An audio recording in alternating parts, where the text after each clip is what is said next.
বদ্রীনাথের কাছে তুষার ধসে মৃত 4, এখনো আটকে 5 শ্রমিক, খোঁজ চালাচ্ছে সেনা। প্রবল তুষার ধসে বদ্রীনাথে আটকে পড়েছিলেন 57 জন শ্রমিক। শনিবার দুপুর পর্যন্ত 50 জন শ্রমিককে উদ্ধার করা সম্ভব হয়েছে। তাদের মধ্যে 4 শ্রমিকের মৃত্যু হয়েছে বলে জানিয়েছে ভারতীয় সেনা। এখনও ভিতরে আটকে রয়েছেন 5 জন।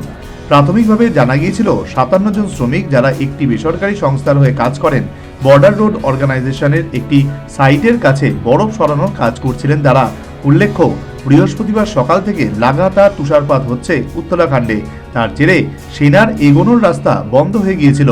সেই রাস্তার বরফ সরানোর কাজে ব্যস্ত ছিলেন 57 জন শ্রমিক।